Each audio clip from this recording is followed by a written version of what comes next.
Well, welcome back. And to highlight the inauguration of the 7th Dar al-Ifta 7th International Conference, we have with us over the phone Dr. Hassan Wagih, a professor at Al-Azhar University. Good evening to you. Good evening.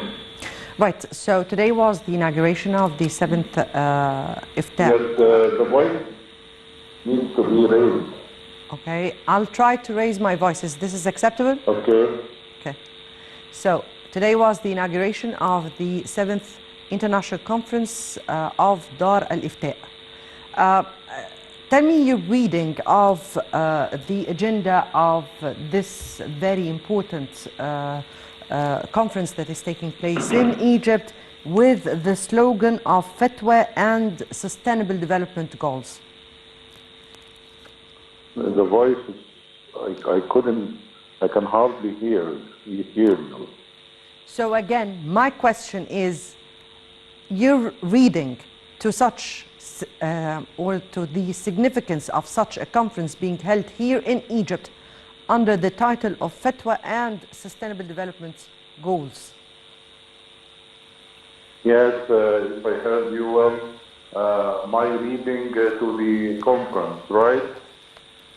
Yes, the conference is, of course, is something that is needed because when we are talking about religious ceremony and in what ways it could be connected with how to keep abreast with the challenges of climate change, I think this is a proper title for the conference, and I think that it serves well the issues that the whole world is facing when it comes to the challenge of climate change, I mean.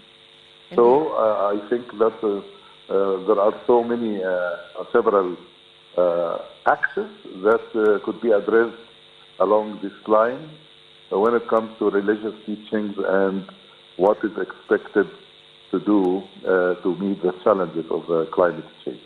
Yes, indeed. Actually, two main issues are topping the agenda of this conference, which is affirming the universality and the scientific leadership and role of this house towards the renewal of religious discourse, and definitely issues relevant to the sustainable development. Part of it is the climate change, which Egypt will be also hosting in November. So how do you view the role of Dar al-Ifta in such two important files?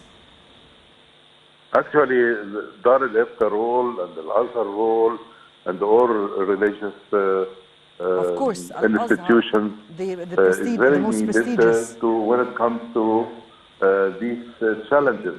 When it comes to, for instance, let me give you a good example, a concrete example. Yes. When you are talking about the smoking problems, if you calculate what is being disseminated in the air by wrongful acts of smoking, you can find it is a good portion that really shape the pollution of the air that we breathe. So I think doing that, addressing that topic is very needed when it comes to air pollution. When you are talking about water and for ceremonies, I think that we have to bring the religious discourse that really enhances economizing and not to waste water. And I think this is very needed. The Prophet, peace be upon him, said, if you have a running river, don't waste water.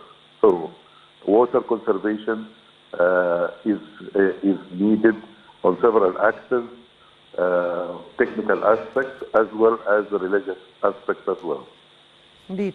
Dr. Hassan Wagih, finally here, when we are speaking about the renewal of religious discourse, we're not speaking about renewing the surahs or the sunnah or whatsoever, but how do you view the importance of the renewal in a way, or that that can serve the modern life we are living within? Actually, I can hardly hear you. I'm again, sorry. It's very no. difficult I need distinguish I need to what you want to say and what I want to say. So, unfortunately, I cannot let me continue hear. like that. Right. Let me hear. Raise my voice again. Yeah. So, when we are speaking about the renewal of religious discourse, we are definitely not speaking about changing the surahs or the verses of Quran or of Sunnah, but we are trying to have a kind of an interpretation that suits our modern life. You're reading to that? Yes, of course. We are not supposed, as you said, we are not supposed to change anything that's really there in the Holy Quran and in the Sunnah. But again, it is very important that we can deeply penetrate the meaning and the needs of the society, and we can make a compatible equation when it comes to this without any violating the essence of Quranic text, of course.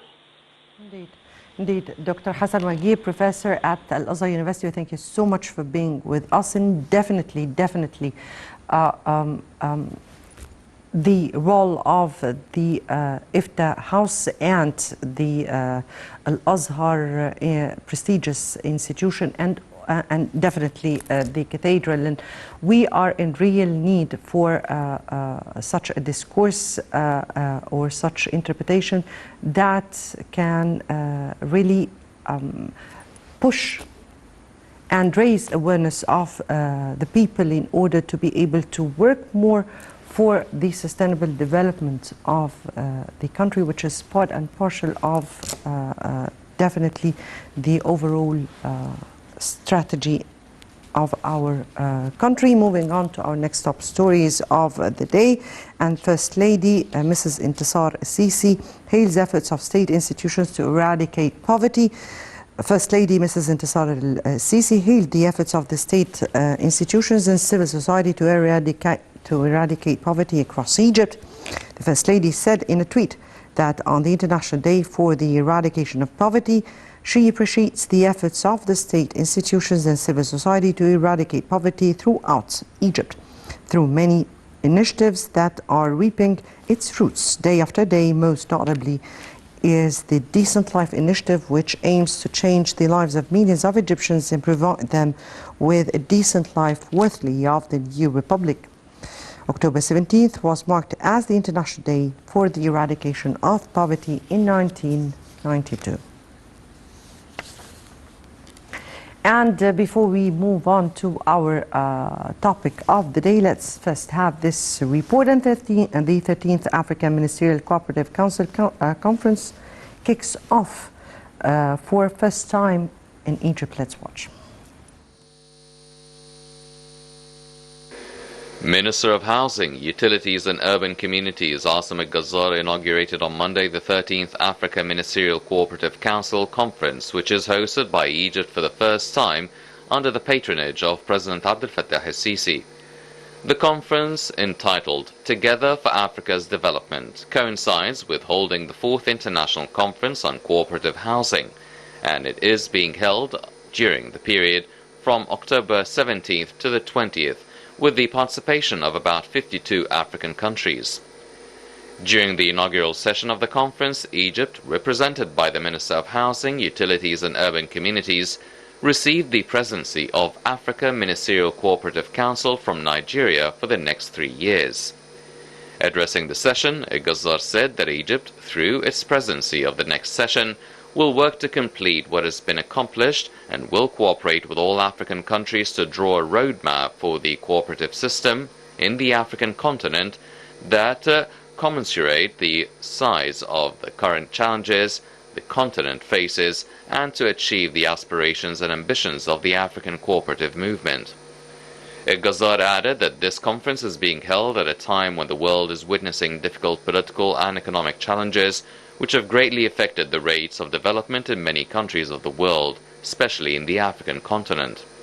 He emphasized that the challenges facing Africa at the current stage push the countries to strengthen joint African cooperation through a number of initiatives aimed at finding effective and innovative solutions so that all countries can overcome the difficult current conditions through effective mechanisms and ambitious goals that achieve the aspirations of the peoples of the continent.